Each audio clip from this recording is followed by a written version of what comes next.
7 چیزوں سے پہلے نیک اعمال میں جلدی کرو.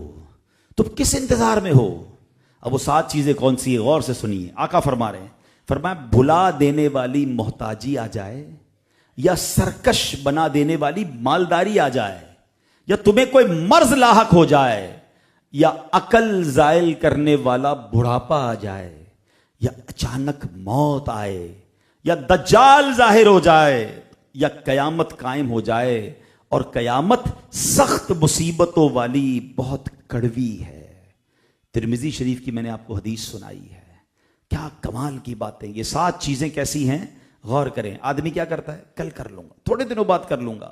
کبھی تنگ دستی آ جاتی ہے، اچانک پیسے چلے جاتے ہیں، کوئی نقصان ہو جاتا ہے، اب بندہ مال کمانے میں مصروف ہو جاتا ہے، قرضے اتارنے میں مصروف ہو جاتا ہے، اب اسے نیکی کرنے کا ٹائم ہی نہیں ملتا. بلکہ بعض اوقات پیسے ہوتے ہیں، لوگ کہتے بھی ہیں اللہ نے بہت دیا، کوئی اللہ کا گھر بنا دو، کوئی نیکی کا کام کر لو، بس تھوڑے اور ہو جائیں پھر خرچ کروں گا. اور تھوڑے دنوں بعد وہ سارے ہی چلے جاتے ہیں.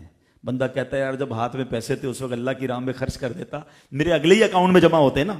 میں اور آپ اللہ کی راہ میں خرچ کرتے ہیں، وہ کہاں جاتے ہیں؟ ہمارے ہی اکاؤنٹ میں جمع ہو جاتے ہیں جو آخرت میں ملنے ہیں. ادھر ہاتھ سے سارے چلے گئے، سارا زیرو ہو گیا، ادھر بھی جمع نہیں ہوا. فقیری سے پہلے، محتاجی سے پہلے کر لو توبہ، آخرت کی تیاری کر لو. آقا فرما رہے ہیں. پھر فرمایا کہ کبھی کبھی مال بہت آ جاتا ہے اور بندہ اس کی دیکھ بھال میں ہی لگ جاتا ہے.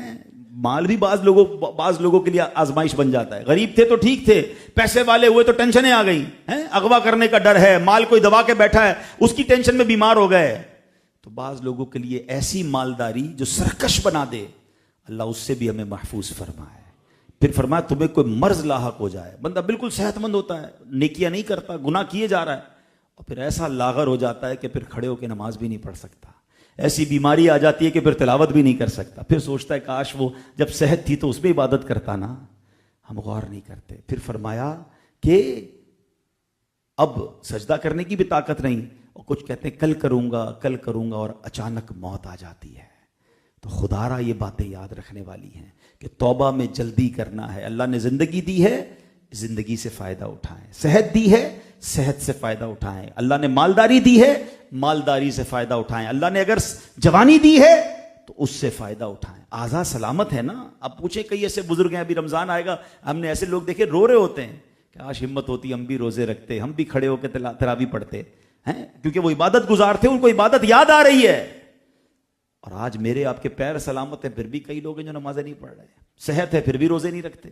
تو اس بار ایسا نہیں کریں گے. انشاءاللہ ہم ان 3 مہینوں کو ایسی اپنی زندگی کی خوبصورت عادت بنائیں گے کہ باقی زندگی بھی نیکیوں میں گزاریں گے انشاءاللہ.